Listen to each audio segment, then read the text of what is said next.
ओम शांति। 9 नवंबर 2024। आज की मुरली में बाबा कह रहे हैं, मीठे बच्चे, बाप आया है तुम बच्चों को भक्ति तू आत्मा से, ज्ञानी तू आत्मा बनाने, पतित से पावन बनाने। इसमें बाबा कह रहे हैं, भगत लोग जैसे बाप को यानी परमात्मा को याद तो करते हैं, लेकिन आत्मा के जो अवगुण हैं वो नहीं निकलते हैं, पतित से पावन नहीं बनते हैं। और ज्ञानी आत्मा को ज्ञान से बाप पतित से पावन बनाने के लिए आए हैं। ये आज की मुरली का सार है। तो इसके लिए बाबा आगे बता रहे हैं कि हमें क्या करना होगा। तो प्रश्न है, ज्ञानवान बच्चे किस चिंतन में सदा रहते हैं? जो ज्ञानी बच्चे हैं उनका चिंतन सारा दिन क्या चलता है, ये बाबा कह रहे हैं। उत्तर है कि मैं अविनाशी आत्मा हूँ, ये शरीर विनाशी है। मैंने 84 शरीर धारण किए हैं। अब ये अंतिम जन्म है। आत्मा कभी छोटी बड़ी नहीं होती है, शरीर ही छोटा बड़ा होता है। ये आंखें शरीर में हैं, लेकिन इनसे देखने वाली मैं आत्मा हूँ। बाबा आत्माओं को ही ज्ञान का तीसरा नेत्र देते हैं। वह भी जब तक शरीर का आधार न ले तब तक पढ़ा नहीं सकते। ऐसा चिंतन ज्ञानवान बच्चे सदा करते हैं। इसमें बाबा कह रहे हैं कि अगर पतित से पावन बनना है, भगत से ज्ञानी बनना है, तो इस तरह से आत्माओं के अंदर चिंतन चलना चाहिए। आगे बाबा कह रहे हैं, ओम शांति। ये किसने कहा? आत्मा ने कहा। इसमें बाबा कह रहे हैं, जो ओम शांति बोलने वाली कौन है? ये भी आत्मा है।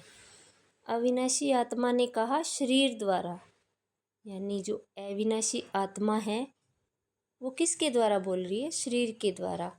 शरीर और आत्मा में कितना फ़र्क है? पहले तो देखो, शरीर और आत्मा में कितना फ़र्क है।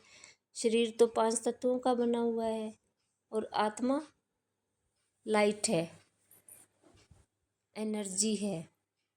और फिर शरीर बड़ा छोटा होता है, आत्मा तो बिल्कुल छोटी ही रहती है। तो बाबा कह रहे हैं, शरीर 5 तत्व का इतना बड़ा पुतला बन जाता है।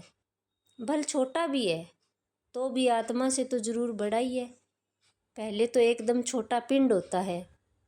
माँ के गर्भ में जब बच्चा होता है तो कितना छोटा होता है, फिर धीरे धीरे बड़ा होता है।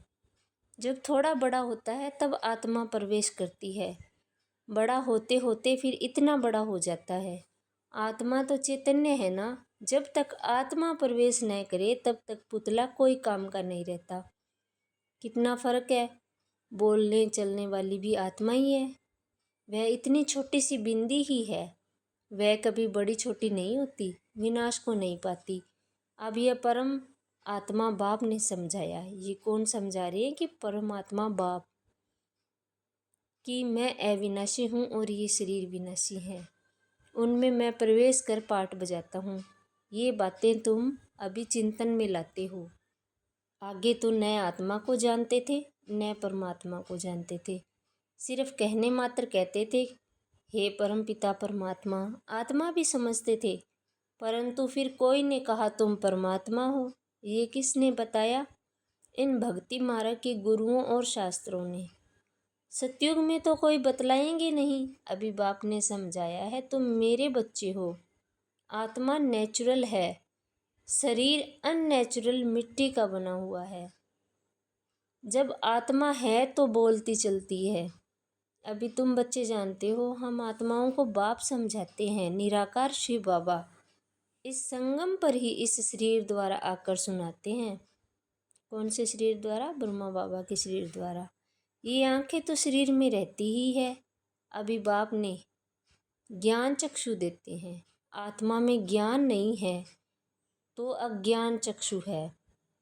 बाप आते हैं तो आत्मा को ज्ञान चक्षु मिलते हैं। आत्मा ही सब कुछ करती है, आत्मा कर्म करती है शरीर द्वारा। अभी तुम समझते हो बाप ने ये शरीर धारण किया है। अपना भी राज बताते हैं, सृष्टि के आदि मध्य अंत का राज भी बताते हैं। सारे नाटक का भी नॉलेज देते हैं। बाबा क्या क्या बताते हैं? आत्मा का बताते हैं, अपना भी बताते हैं, और फिर सारी सृष्टि का राज बताते हैं। सारे नाटक का नॉलेज भी देते हैं। आगे तुमको कुछ भी पता नहीं था। हाँ, नाटक जरूर है, सृष्टि का चक्कर फिरता है, परंतु कैसे फिरता है ये कोई नहीं जानते। रचयिता और रचना के आदि मध्य अंत का ज्ञान अभी तुमको मिलता है। बाबा कौन सा ज्ञान दे रहे हैं कि इस सृष्टि को रचने वाला रचयिता और उसकी रचना, ये सृष्टि कौन है, क्या है, कैसे है, ये सारा ज्ञान बाबा देते हैं। बाकी तो सब है भक्ति। बाप ही आकर तुमको ज्ञानी तू आत्मा बनाते हैं। आगे तुम भक्ति तुम आत्मा थे। तुम आत्मा भक्ति करते थे, अभी तुम आत्मा ज्ञान सुनते हो। भक्ति को कहा जाता है अंधियारा। ऐसे नहीं कहेंगे भक्ति से भगवान मिलता है। बाप ने समझाया है भक्ति का भी पार्ट है और ज्ञान का भी पार्ट है। तुम जानते हो हम भक्ति करते थे तो कोई सुख नहीं था। भक्ति करते धक्के खाते रहते थे, बाप को ढूंढते थे।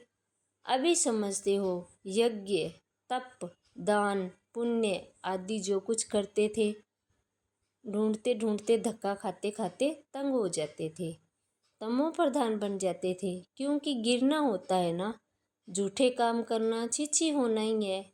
पतित भी बन गए। ऐसे नहीं कि पावन होने के लिए भक्ति करते थे।